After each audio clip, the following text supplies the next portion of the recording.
हुकूमत ने बिजली की कीमतों में ₹1.95 फी यूनिट इजाफे का ऐलान कर दिया है और इसकी जिम्मेदारी नून लीग की साबिका हुकूमत पर डाल दी है। वफाकी वजीर उमर अयूब ने आज प्रेस कॉन्फ्रेंस के दौरान बताया कि नून लीग की साबिका हुकूमत ने बारूदी सुरंगें लगाई थी। बिजली के शोबे में कैपेसिटी पेमेंट हमें विरसे में मिली। हमारी हुकूमत को 227 अरब रुपए की बारूदी सुरंग एक और अलग मिली। अगर हम उसका बोझ उस वक्त ही अवाम पर डाल देते तो फी यूनिट ₹2.61 का इजाफा होता। इस वक्त भी कैपेसिटी पेमेंट की मद में सालाना 860 अरब रुपए का खसारा है, जो 2023 तक 1455 अरब रुपए हो जाएगा। और इस हिसाब से इजाफा करें तो 8 से 9 रुपए फी यूनिट बनता है, मगर ₹1.95 का इजाफा किया है। नून लीग की नायब सदर मरियम नवाज ने बिजली की कीमतों में इजाफे पर रद्द अमल देते हुए ट्वीट किया कि पेट्रोल बॉम्ब गिराने के एक हफ्ते के अंदर बिजली की कीमतों में इजाफा बदतरीन अवाम दुश्मनी है। पेट्रोल और बिजली की कीमतों का असर जरूरियात जिंदगी की तमाम अशिया पर होता है। क्या हुकूमत ने अवाम को इस काबिल छोड़ा है कि वो ना अहली के अजाब का हर हफ्ते मुकाबला कर सकें? गरीब कैसे जिंदा रहे? अब हुकूमत ने बिजली की कीमतों में इजाफे की जिम्मेदारी पिछली हुकूमत पर डाल दी है और पिछली हुकूमत नून लीग की थी जो हुकूमत पर तनकीद कर रही है। इस हवाले से बात करने के लिए हमने वफाकी वजीर उमर अयूब को बुलाया, मगर उन्होंने जवाब नहीं दिया। फिर हमने साबिक वजीर ख़जाना और नून लीग के रहनुमा मिफ्ता इस्माइल को बुलाया और वो आ गए हैं। मिफ्ता इस्माइल साहब बहुत शुक्रिया। मिफ्ता इस्माइल साहब, जो नंबर्स हैं वो ज़ाहिर बड़े हैरान कुन हैं। हुकूमत ने बताया आज कि 2013 में जो कैपेसिटी पेमेंट थी, यानी कि आप कारखानों को चलाएं या ना चलाएं, उनको अदायगी करनी पड़ेगी क्योंकि टेक और पे पर आपने सौदे किए थे। 2013 में 185 अरब रुपए थे और 2018 में वो 468 अरब रुपए की कैपेसिटी पेमेंट हो गई। 2019 में 642 रुपए और अब 860 अरब की हो गई है। 2023 में 1455 अरब रुपए की हो जाएगी, और क्योंकि उन्होंने बताया कि 10,000 मेगावाट की मजीद कैपेसिटी पाइपलाइन में है। ज़रूरत से ज़्यादा बिजली पैदा कर गए आप, जिसकी वजह से जो कैपेसिटी पेमेंट है वो अदा करनी पड़ रही है और बोझ पड़ रहा है। शुक्रिया शाहजेब, आपने मुझे मदऊ किया। शाहजेब, गुजारिश ये है कि उमर अयूब खान साहब जो है वो बेबुनियाद बात कर रहे हैं, गलत बात कर रहे हैं। देखें, 2 साल पहले भी 2.5 साल से इनकी हुकूमत आ गई है, तो एक तो जिम्मेदारी इनको लेनी चाहिए। लेकिन 2.5 साल पहले भी जब इन्होंने कीमतें बढ़ाई थी, जब हमारे ऊपर इन्होंने इल्ज़ाम धरा था कि देखो इनकी वजह से कीमतें बढ़ानी पड़ी, हमको सर्कुलर डेट कम करना है। जब हम छोड़ के गए थे तो 1036 अरब रुपए सर्कुलर डेट था 31 मई को, जिस दिन हम लोग छोड़ के गए थे। वो आज 2400 अरब रुपए का हो गया है, 2400 अरब से तजावुज कर गया है। तो 1400 अरब रुपए आपने बढ़ा दी और बिजली की रेट भी बढ़ा दी, जबकि आपने कहा था कि हम बिजली की नरखें इसलिए बढ़ा रहे हैं कि हम रेट नहीं बढ़ाएंगे। उसके बाद आपने जब हम छोड़ के गए थे तो 18% था ट्रांसमिशन एंड डिस्ट्रीब्यूशन लॉसेस, यानी कि वो बिजली जो तरसीम के दौरान और तकसीम के दौरान खो जाती है, ज़ाया हो जाती है, वो 18% थी। नेपरा आपको इजाज़त देता है 15% की। हम जब आए थे तो वो 21% थी, उसको हमने कम करा खसारे को और 18 पे ले आए। इन्होंने फिर 18 से बढ़ा के 19.5% कर दी है, जो तरसीम और तकसीम के दरमियान बिजली खो देते हैं। तो भाई क्यों खराब हो गई? जबकि पावर तो ज्यादा बन रहा था, पावर के तो ज्यादा प्लांट लग गए थे, तो कम होनी चाहिए थी। आपने बिजली ज्यादा खोना शुरू कर दी। हम 93% बिल लेना शुरू कर गए थे कि जितना बिल होता था उसका 93% बिल ले लेते थे। सबसे अच्छा रिकॉर्ड आप देख लीजिए 2017-18 का था, जिस साल हमारे आखिरी साल में था। इन्होंने इसको बढ़ाकर कम करके 88% पे आ गए, 88% पे आ गए। तो 5% आप जो बिल दे चुके हैं वो आप जमा नहीं कर पा रहे। हम 93% जमा करते थे, 5% वो जमा करते हैं। साहब, जो ट्रांसमिशन लॉसेस हैं उसकी ज़ाहिर हुकूमत जवाबदेह है, रिकवरी के मामले में भी जवाबदेह है, मगर कोरोना की वजह से जो रिकवरीज थी वो हर्ट हुई हैं। मगर दूसरी बात, अब 2 इल्ज़ाम है जिसके ऊपर मैं आपकी तरफ आ रहा हूँ। एक तो उन्होंने कहा कि 2019 में जब इनकी हुकूमत आई है तो 227 अरब रुपए का इजाफा ड्यू था, मगर क्योंकि आपका इलेक्शन ईयर था वो आपने किया नहीं, इसलिए नई आने वाली हुकूमत के ऊपर वो बोझ पड़ गया था। मगर इमरान खान ने सिर्फ 23 पैसे का इजाफा किया और ₹2.38 की सब्सिडी दी, जो 247 अरब रुपए बनती है। वो आप उस वक्त नहीं करके गए ताकि इन पर बोझ पड़ जाए। आपका इलेक्शन ईयर था, आपने नहीं इजाफा किया था उस वक्त।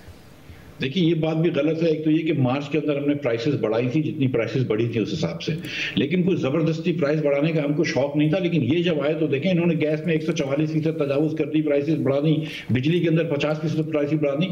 और ये कोई एहसान तो नहीं है ना कि मतलब हमने कम प्राइस बढ़ाई, इमरान खान साहब के अपने जेब से तो नहीं दे रहे पैसे। और ये जो इन्होंने प्राइस बढ़ाई, इससे क्या फायदा हुआ? क्या सर्कुलर डेट कम कर दिया इन्होंने? क्या बिजली की तरसील क्या बेहतर बना दी? क्या बिजली के अंदर कोई इन्वेस्टमेंट कर दिया? क्या करा है बिजली के बढ़ा के, जबकि $80 का पेट्रोल था जब मैं छोड़ के गया था, आज $50 का पेट्रोल है, बीच में $30 का पेट्रोल हो गया था। जब $30 का पेट्रोल हो गया था, जब $7-8 का इनफैक्ट पेट्रोल मिल रहा था, तो क्या कीमतें कम करी थी इन्होंने पाकिस्तान के लिए? तो कीमतें नहीं कम करी थी। मगर ये जो आपकी तेल वाली बात है, उसमें एक मसला है। एनर्जी परचेज प्राइस कम हुई है, फी यूनिट कॉस्ट 2020 में कम है, क्योंकि कोरोना की वजह से भी, और वैसे हमने देखा कि पेट्रोल की कीमतें नीचे थी, एलएनजी की कीमतें नीचे थी, तो एनर्जी परचेज प्राइस कम हुई है, मगर कैपेसिटी परचेज प्राइस बहुत बढ़ गई है। 2020 में ये 860 अरब रुपए है, तो और 2023 में 1455 अरब रुपए हो जाएगी, क्योंकि उनका इल्ज़ाम यह है कि एक तो आपने 20 से 25% महंगी ये लगाए, जितने भी कारखाने लगाए ये 20 से 25% सस्ते लग सकते थे। दूसरा, ज़रूरत से ज़्यादा आपने कैपेसिटी पे कर दी, और टेक और पे आपने सारे के सारे कारखाने लगा दिए। शुरू के लगा लेते जब बहुत ज़्यादा ज़रूरत थी, बाद में टेक एंड पे पर कर लेते। ये 860 अरब रुपए कैसे अदा करे हुकूमत? सर, पहली बात तो यह है, मुझे ये वर्ड इस्तेमाल करने में बड़ा दुख होता है उमर अयूब के बारे में, लेकिन अगर ये कह रहे हैं कि हमने महंगे लगाए तो वो झूठ बोल रहे हैं। ये इस किस्म के इल्जाम जो है हम बर्दाश्त नहीं करेंगे, ये एकदम झूठ बात है। हमने हर चीज नेपरा के टैरिफ पे लगाई है, और ये एकदम गलत बात है। इस पे बहस हो सकती है कि कितने लगाना चाहिए था, कौन सा टेक्नोलॉजी लगानी चाहिए थी, ये सब बहस की बात है, लेकिन ये इल्जाम कराना कि हमने महंगे लगाए, ये झूठ है। दूसरी बात इन्होंने फरमाई कि हमने ज्यादा बिजली लगा ली थी, तो भाई हमारे बाद आप आजकल बिजली क्यों लगा रहे हैं? हमारे जाने के बाद आप अभी भी विंड पावर लगा रहे हैं, हमारे जाने के बाद अभी भी आप सोलर पावर लगा रहे हैं। तो अगर हमने बिजली ज्यादा लगा ली थी, तो आप मजीद बिजली क्यों लगा रहे हैं? इससे तो ये आपकी बात का दावा झुटला गया कि आप तो मजीद बिजली लगा रहे हैं। वो उस पर उनका दावा ये है कि ऑल्टरनेट फ्यूल्स पर जा रहे हैं हम, और आपके लगाए हुए कारखानों की जो 10,000 मेगावाट आएगी, उससे 2023 में कैपेसिटी पेमेंट 1455 अरब रुपए पर चली जाएगी। अगर आपके पास एक्सेस बिजली ज्यादा है तो सोलर भी, विंड भी लगाने से क्या फायदा मिलेगा? मुझे ये समझाइए कि इसका क्या फायदा होगा। ये तो पागल पाने वाली बात है ना। एक तो ये बात है। दूसरी बात फिर से आइए सर, देखें, गुजारिश ये है कि जो फिक्स कॉस्ट होती है वो अमूमन 3 रुपए 4 रुपए पर यूनिट होती है, और जो फ्यूल कॉस्ट होती है, अगर वो एलएनजी इस्तेमाल हो तो 6 रुपए पर यूनिट होगी, तो टोटल कॉस्ट 10 रुपए होगी। अगर वो फर्नेस ऑयल इस्तेमाल हो तो 13 रुपए पर यूनिट होगी, तो टोटल 17 रुपए हो जाएगी। और अगर वो डीजल इस्तेमाल हो तो 18 रुपए, तो सिर्फ डीजल की कॉस्ट है, प्लस 3 रुपए 2 रुपए की बिजली पड़ेगी, तो 20 रुपए की हो जाएगी। इन्होंने 280 गीगावाट आवर्स, यानी कि 2 करोड़ 80 लाख यूनिट इन्होंने बिजली से, डीजल से बनाए हैं इस साल, जबकि एलएनजी इंपोर्ट कर सकते थे और एलएनजी के टर्मिनल्स में जगह पड़ी हुई थी। इन्होंने 5% पाकिस्तान की बिजली जो है, मतलब कितने हो गए, 5 अरब यूनिट से ज्यादा अरब जो है वो इन्होंने डीजल से बनाए, फर्नेस ऑयल से बनाए। क्या जरूरत थी फर्नेस ऑयल से बनाने में? जब आप नेपरा का टैरिफ और मेरिट ऑर्डर वायलेट करेंगे, जब आप 18 रुपए डीजल से बिजली बनाएंगे, आप 3 रुपए के ऊपर बहस कर रहे हैं कि वो और 3 रुपए का नहीं लगना चाहिए था, 3.5 रुपए का लगना चाहिए था, 2.5 रुपए का लगना चाहिए था। भाई तुम 18 रुपए का डीजल इस्तेमाल करना बंद कर दो ना, सस्ता पेट्रोल इस्तेमाल करो, आप एलएनजी इस्तेमाल करें। मगर मिस्टर इस्माइल साहब, नेपरा की रिपोर्ट में लिखा है कि इन्होंने इनएफिशिएंट प्लांट्स को इस्तेमाल किया है, एफिशिएंट प्लांट्स को इस्तेमाल नहीं किया है। जो एलएनजी का आप बात कर रहे हैं, वो हमने अपने प्रोग्राम में मसला उठाया है कि किस तरीके से ये सारा मामला हुआ, मगर उसके बावजूद एक सवाल आप पर है। देखिए 2018 तक नजर आता है कि जो पाकिस्तान की टोटल इलेक्ट्रिसिटी कॉस्ट थी उसको आप नीचे लेकर आ गए थे, मगर एक चीज एनर्जी परचेज प्राइस की वजह से, एक चीज जिसका आपने ख्याल नहीं रखा, वो ये था कि अगर हमने डॉलर गिर गया तो क्या होगा। आप तो कम से कम उन लोगों में थे ना, आप तो डार साहब की तरह नहीं सोचते थे, आपको तो पता था कि डॉलर ओवर वैल्यूड है, ये गिरेगा। आपने टेक और पे किया और सारे सौदे डॉलर में किए, जिसकी वजह से जो कैपेसिटी पेमेंट का जिन है, जब डॉलर आपका 100 रुपए से 125 और फिर 125 रुपए से 160 पर गया, तो डॉलर में आप सौदे कर गए हैं, उसका कैपेसिटी पेमेंट का जिन जो है वो आपे से बाहर हो गया। वरना तो आप ठीक कह रहे हैं, एलएनजी नीचे आई, एनर्जी की प्रोडक्शन प्राइस नीचे आई थी, तो पाकिस्तान को फायदा होता है इसका। देखिए, गुजारिश ये है शादेब खानदार साहब के 2011-12 में मैं लाहौर में रहता था, पंजाब बोर्ड ऑफ इन्वेस्टमेंट का हेड बनाया था शहबाज शरीफ ने मुझे। उस वक्त लाहौर में घंटे पे घंटा बिजली जाती थी। पाकिस्तान के अंदर उस वक्त इफेक्टिवली 12,000 मेगावाट से ज्यादा कभी आप बिजली नहीं बना सकते थे। अभी ये लोग 25,000 मेगावाट बिजली बनाते हैं, तो आपने 12,000 मेगावाट और बिजली भी तो लगाई है ना। 12,000 मेगावाट और बिजली लगी है पाकिस्तान में, तो वो क्या फ्री में लगेगी? अगर आप गवर्नमेंट की गारंटी नहीं देंगे तो कैसे लगेगी? अच्छा, उसके बाद जो 3 बड़े प्लांट्स हैं एलएनजी के, बिक्की में, बलोकी में और हवेली बहादुर शाह में, उसमें 2 तो हुकूमत पाकिस्तान के प्लांट है, एक जो है वो प्लांट पंजाब हुकूमत का है। उसके बाद जो अब ये जो बढ़ेगी, जो कैपेसिटी पेमेंट बढ़ेगी, वो तो चश्मा न्यूक्लियर की वजह से बढ़ रही है, कराची न्यूक्लियर की वजह से बढ़ रही है, वो तो सारे हुकूमत पाकिस्तान के प्लांट। आप तो एक चीज निकाल के दूसरी जेब में जाना है, आप रोक किस बात कर रहे हैं? अगर आपको ज्यादा लगा कैपेसिटी पेमेंट, उसकी कैपेसिटी पेमेंट कम कर दें। देखिए हुकूमत उस हवाले से, हुकूमत और तरीका है सिंगल बायर मिफ्ता साहब पूरी तरीका है कि तो भाई बगैर कैपेसिटी। तो मिफ्ता इस्माइल साहब जब आप इतनी सारी कैपेसिटी लगा रहे थे और सिंगल बायर मॉडल पर लगा रहे थे, तो जब पाकिस्तान की जरूरियात के तहत कैपेसिटी आपको नजर आ रहा था कि 2018 तक आ जाएगी, उसके बाद जो अगले 10,000 मेगावाट आएंगे उसमें आप देखते कि भाई ये सिंगल बायर मॉडल के तहत, टेक और पे मॉडल के तहत डॉलर के साथ इंडेक्स करके हमें ऐसे ही मुआहदे करने हैं क्योंकि अब हमारी जरूरत के मुताबिक बिजली आ रही है, हमें इमरजेंसी में इतनी सारी नहीं चाहिए। या आपको सोचना चाहिए था कि इसमें डोमेस्टिक इन्वेस्टर भी है, डॉलर की जगह रुपए में कर लेते हैं, टेक और पे की जगह टेक एंड पे पर कर लेते हैं, जरा मल्टीपल बायर की मार्केट, ये कुछ सोचा था आपने उस वक्त या नहीं सोचा था? देखिए भाई, पाकिस्तान के अंदर उस पर नहीं हो सकता टेक और पे जब तक कि आप टेक एंड पे जब तक कि आपके पास मल्टीपल बायर्स नहीं है। उसके लिए आपको पहले सारे डिस्को प्राइवेटाइज करना चाहिए, जिसकी पीटीआई अभी भी नहीं कर पाया और अपोज करता रहा है। उसको एक बात को तो छोड़ दें, मेरी बात सुने, हमारे पास डीजल के वो प्लांट्स हैं जो 28% एफिशिएंसी पे चल रहे हैं। मतलब ये है कि सॉरी फर्नेस ऑयल के, यानी कि 100 रुपए का फर्नेस ऑयल डालते हैं, तो ये बात समझे, तो 72 रुपए का फर्नेस ऑयल जो है वो हवा में जाया हो जाता है और सिर्फ 28 रुपए का फर्नेस ऑयल है जिसकी बिजली बनती है। इसके बरक्स हमने प्लांट लगाए जो 61% एफिशिएंसी पे हैं कि 61% एलएनजी को कन्वर्ट करता है बिजली में और 39% जो है वो जाया होती है। जितने आपके फर्नेस ऑयल के प्लांट्स पाकिस्तान में लगे हुए हैं, जामशेरों के अंदर, कोटरी में वगैरह में, ये 28, 30, मुजफ्फरगढ़ में 30% एफिशिएंसी के प्लांट है। ये बंद कर देने चाहिए। ये 1950 के प्लांट्स हैं। हमारे पास इतनी एक्सेस कैपेसिटी नहीं है।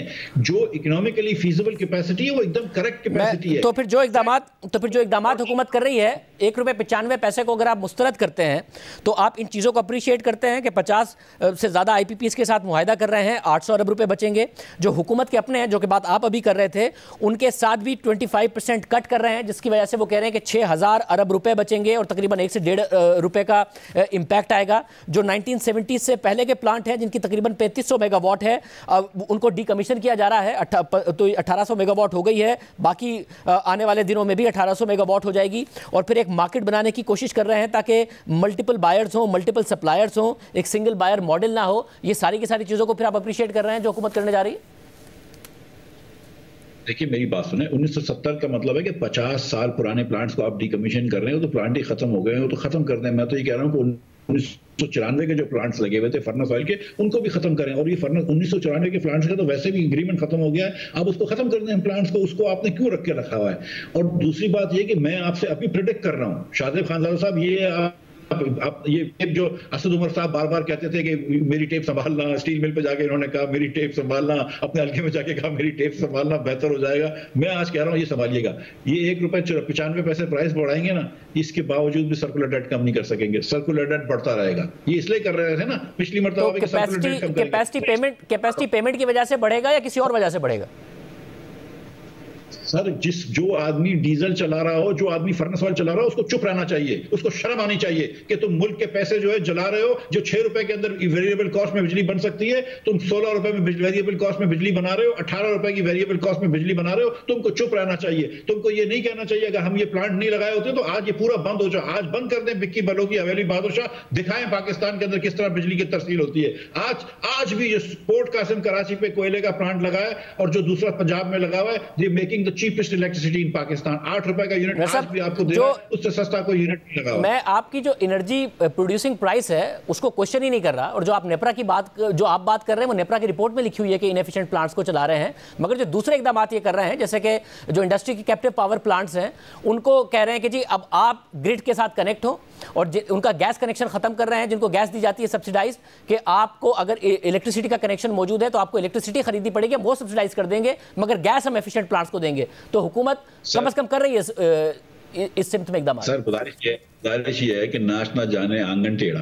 ये जाके गैस इनको मिली नहीं, एलएनजी का एक बायर वॉक कर गया, फिर से कंटेंडर कर रहे हैं, 4 टेंडर करते हैं, 2 एलएनजी आती नहीं है। इनको तो फर्नेस ऑयल लाने का शौक है, एलएनजी तो ये खरीद नहीं पा रहे, उसकी वजह से। और फिर और जो एलएनजी आज थोड़ी जो सस्ती मिल रही है वो शाहिद अब्बासी और मुस्लिम लीग नून वाले खरीद के गए थे, जिसकी वजह से आज एलएनजी मिल रही है। एलएनजी नहीं है तो अचानक इन्होंने फैक्ट्री को कह दिया कि हम कल से आपको एलएनजी नहीं देंगे, आप बिजली पे चले जाइए। तो एक दिन में कैसे जा सकते हैं बिजली पे? उनके पास लगे हुए नहीं होते ट्रांसफार्मर, उनके पास कनेक्शन नहीं होते। वो कहा है कि जिनके पास जो कनेक्टेड हैं उन्हीं के लिए कह रहे हैं, और बाकियों के लिए इंतजाम किए जाएंगे, उन्हीं के लिए कह रहे हैं। हर इंतजाम करें ना। मतलब मुझे आप बताएं कि इस वक्त ये एक तरफ कह रहे हैं कि एक्सपोर्ट बढ़ रहा है, हालांकि एक्सपोर्ट पहले 6 महीने में 4% कम हुआ है, लेकिन चलो ये कह रहे हैं कि एक्सपोर्ट बढ़ रहा है और ये बात दुरुस्त है कि एक्सपोर्ट जो पिछले साल का बुरा हाल था उससे बेहतर है।